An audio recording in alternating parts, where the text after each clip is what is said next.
So Mexico just humiliated the United States of America on the world stage. Not China, not Russia, Mexico, the country Americans have historically overlooked as a junior partner in North American affairs. That Mexico just handed Washington the most embarrassing trade defeat in modern American history. And it wasn't even close. Trump threatened the biggest trade war in North American history, promised it would bring Mexico to its knees in a matter of days, and it just blew up in his face spectacularly. And within hours, Janet Yellen broke her legendary silence with a statement that Wall Street is calling the most brutal economic autopsy of a trade policy ever delivered by a sitting Federal Reserve advisor. When you see the numbers, how many billions in American wealth just evaporated, how many U.S. industries are now scrambling to survive, and what Mexico is doing with the leverage Trump accidentally handed them, you'll understand why economists across the political spectrum are saying this isn't just a policy mistake. This is the most catastrophic miscalculation in modern American trade history. And the most humiliating part, Mexico saw it coming. They were ready. They have been ready for over a year. Hit subscribe right now, because what I'm about to walk you through is going to change how you think about everything. Let me take you back to where this started. 3 weeks ago, I stood in the Rose Garden on a Tuesday afternoon, flanked by my trade advisors, my commerce secretary, and a row of American flags so perfectly arranged they looked like a movie set. The press pool was packed, the cameras were rolling, and I announced the most aggressive tariff package ever directed at a single neighboring nation in modern American history. 25% tariffs on Mexican steel and automotive components, 20% on agricultural products, 15% on energy imports, and a 10% blanket tariff on all remaining Mexican imports that didn't fall into a specific category. The total value of goods affected over $600 billion in annual bilateral trade, making this the largest tariff action against a single country since the Smoot-Hawley Act of 1930. My language was direct and confident. Mexico's been taking advantage of us for decades, I said, leaning into the microphone with absolute certainty. They send their products down here. They take our money and they laugh all the way to the bank. That's over. Starting today, that is over. They need us far more than we need them. This will be over in a week, maybe 2. They'll come to the table and it'll be a great deal for us. I smiled. My advisors smiled. The Commerce Secretary nodded. The message was unmistakable. This was a negotiation between a giant and a regional power, and the regional power was about to get crushed.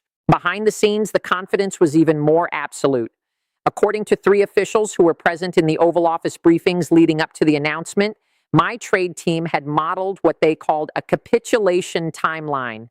They predicted Mexico would resist publicly for 72 hours, maybe a week at most, before the economic pressure became unbearable and Mexico City came crawling back to negotiate on American terms. One senior advisor reportedly told colleagues, "This is the easiest win we'll ever have. Mexico has no cards to play." And on paper, the math supported that confidence. The United States economy is roughly 4 times the size of Mexico's.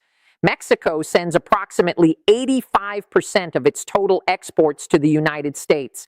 Mexican manufacturers, farmers, and energy producers depend on American demand the way a body depends on oxygen. Cut that off, and the theory was simple. Mexico suffocates. Mexico panics. Mexico folds. Mexico signs whatever deal Anne Applebaum puts in front of them. This wasn't just my assumption. It was nearly universal. Economic analysts on both sides of the border said the same thing. Betting markets gave Mexico virtually 0 chance of winning a sustained trade conflict with the United States. Everyone agreed Mexico had no leverage. Mexico had no options.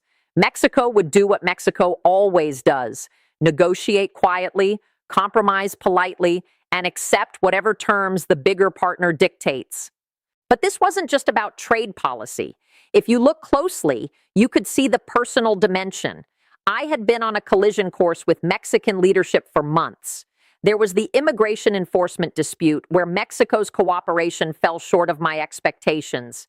There was the security agreement disagreement, where Mexico City pushed back on my characterization of cartel violence as a crisis requiring American military involvement. And there was the regional summit incident, where Mexican officials publicly contradicted my claims about trade flows. This wasn't just trade policy. This was personal. I wanted Mexico to bend, and I wanted the world to watch it happen. But what I didn't know was that Mexico had been preparing for this exact moment for over a year, and their preparation was about to turn the most powerful economy on earth into a case study in how not to start a trade war. Mexico didn't panic. Mexico didn't beg. Mexico punched back. Within 72 hours of my Rose Garden announcement, Mexico City unveiled a retaliatory tariff package that was so precisely targeted that trade analysts on 3 continents called it the most strategically sophisticated retaliation in modern trade history. Mexico didn't just slap random tariffs on American goods. They did something far more intelligent, far more calculated, and far more devastating. They targeted products from the most politically sensitive states in America, the exact states I needed to win re-election. 25% tariffs on Texas oil and agricultural products, my political heartland. 20% on Florida citrus products, a direct hit to one of the most contested swing states in the country, a state I won by fewer than 44,000 votes. 30% on Arizona agricultural exports and copper, the state that delivered me the presidency by a margin that still makes political operatives nervous. Mexico also targeted California wine, Tennessee automotive components, and Ohio industrial equipment. Every single product was chosen not for its economic significance to Mexico, but for its political significance to my political future. Every single tariff was designed to cause maximum political pain in the places where I was most vulnerable. This wasn't an economic response. This was a political operation executed with military precision. Mexico had clearly wargamed this for months, probably longer. They had studied American electoral maps the way a general studies a battlefield, identified the pressure points, calculated the economic impact per congressional district, and built a retaliatory package that didn't just hurt the American economy in the abstract. It hurt specific American politicians in specific American towns where specific American voters were about to feel the pain in their wallets. And here's where you need to pay attention, because the retaliatory tariffs were devastating, but they weren't even Mexico's most powerful weapon. That came next, and it's the part most Americans still don't know about. Mexico supplies approximately 70% of all crude oil imported by the United States.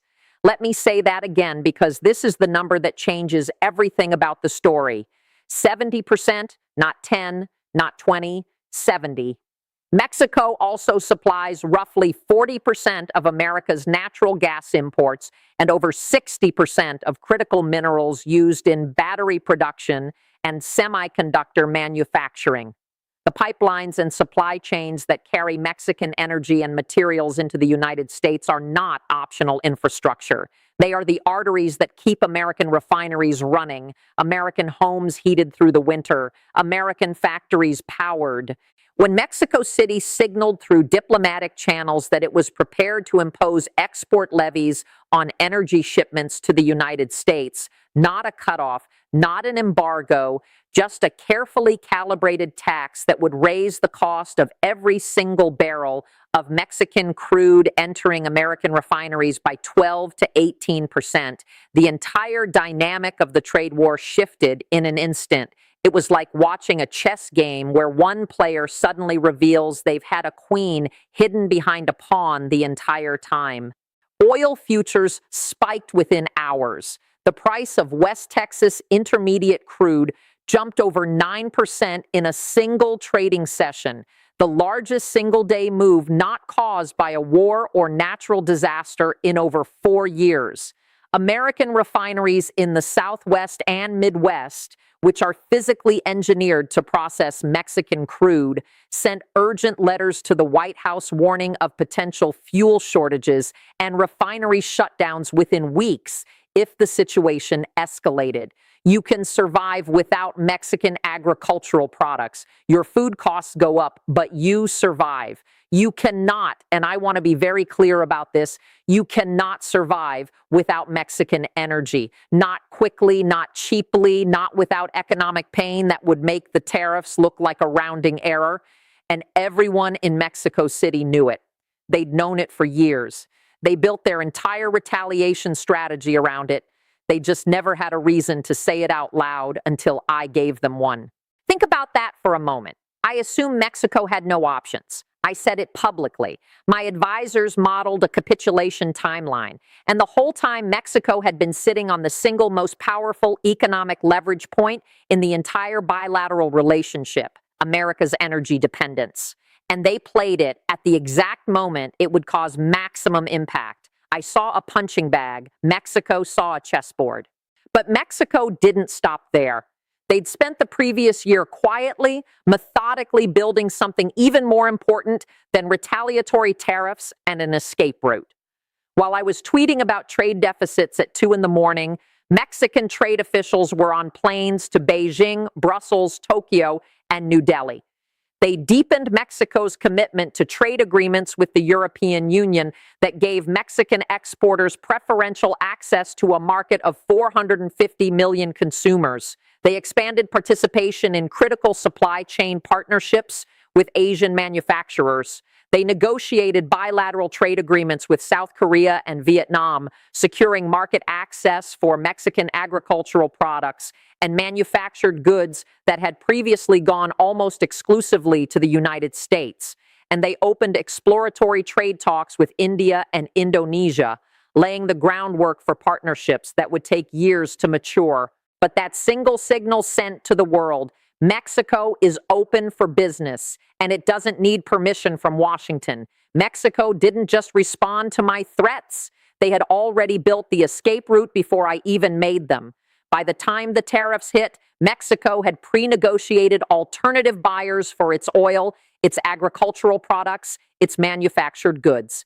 Mexican energy companies had already signed preliminary contracts with European refineries and Asian purchasers. Mexican farmers had already locked in export agreements with Japanese and South Korean distributors. The pain of losing American market access would be real. Nobody pretended otherwise. But it wouldn't be fatal because Mexico had spent a year making sure that the United States was no longer its only option. And that single strategic decision is what ultimately won the trade war before it even started. I brought a sledgehammer. Mexico brought a scalpel, and the scalpel won. And then Janet Yellen stepped to the microphone, and the last delusion that my trade war was anything other than a catastrophe was shattered on live television. She was at a Federal Reserve Economic Symposium when a reporter asked her about the trade situation with Mexico. The renowned economist paused, removed her glasses, and cleaned them slowly the way she always does when she's about to say something she wants every person in the room to carry with them for the rest of their lives, and then delivered a response that financial networks replayed on a loop for the rest of the week. Trade wars are sold as strength, Yellen said, her voice steady and deliberate. They're actually confessions of weakness. A country that has to threaten its neighbors to get a good deal is a country that can't compete on its own merits. And a leader who thinks tariffs are paid by the other country has failed economics at the most basic level imaginable. Tariffs are not paid by Mexico. Every dollar of these tariffs comes out of American pockets. This is not a theory. This is arithmetic. And apparently arithmetic is no longer a requirement for setting trade policy in the United States of America. She paused and kept going. You know, I've been studying economics for 50 years. I've seen a lot of bad policy. That's normal. What I've never seen is a government deliberately make its own products more expensive, alienate its own trading partners, destabilize its own supply chains, and then call it a victory. That's not bad policy. That's economic self-harm. When government policy becomes this erratic, this divorced from economic reality, capital doesn't fight. It leaves, it finds somewhere more rational to go. And right now, rational is not the word I would use to describe American trade policy. Then Yellen said something that completed the humiliation. Mexico played this perfectly, she said. They were patient, they were strategic, and they understood something that apparently escaped Ann Applebaum and his entire trade team. That in economics, the person who needs the deal less always wins. Mexico spent a year making sure they needed this deal less. That's not luck. That's preparation. That's competence. Money doesn't have a flag. It goes where it's treated well. And right now, it's leaving the United States. What happened next in American markets, in American factory towns, and in American kitchens is something my trade team apparently never bothered to model. Within the first 2 weeks, the cascading damage became impossible to ignore. Energy prices spiked dramatically. Gas prices in the Southwest rose 45 cents per gallon in 10 days, with energy analysts projecting further increases of up to 90 cents per gallon as the Mexican export levies took hold. Manufacturing supply chains seized up as critical Mexican components suddenly carried a 30% surcharge. The average American household is now paying between $2,200 and $30,100 more per year as a direct result of these tariffs. Not Mexican households, American households. I didn't start a trade war with Mexico. I started a trade war with American consumers, and American consumers are losing badly. The industries hit hardest started turning on the policy almost immediately. Ford issued a public statement warning the tariffs on Mexican auto parts would force price increases across its entire North American lineup. General Motors announced a hiring freeze at facilities throughout the Southwest. The National Association of Home Builders called the tariffs a direct tax on the American dream. The American Farm Bureau Federation, an organization that endorsed me in 2 consecutive presidential elections, released data showing that retaliatory Mexican tariffs had already cost American agricultural exporters over $4 billion in lost contracts in just the first 3 weeks. A soybean farmer in Texas went viral on social media, posting a video holding up canceled purchase orders. "I voted for you," he said, his voice shaking. "I believed you when you said this would help us. These tariffs aren't helping me. They're killing me."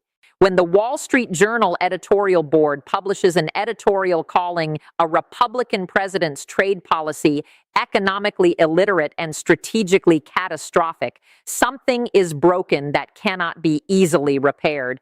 The U.S. Chamber of Commerce issued a formal statement opposing the tariffs and calling for their immediate reversal. 3 Republican governors publicly broke with the White House, standing next to business owners and saying that the tariffs were hurting their constituents. Conservative economists began breaking ranks. Gregory Mankiw wrote that the tariffs were a textbook case of how not to conduct trade policy. Douglas Holtz-Eakin called the strategy incoherent and warned of recession risks. When your own party's economists, governors, business leaders, and media allies start questioning the logic, it stops being partisan criticism. It becomes a warning. Here's the reality. I promised the most aggressive tariff action in North American history would force Mexico to surrender within days.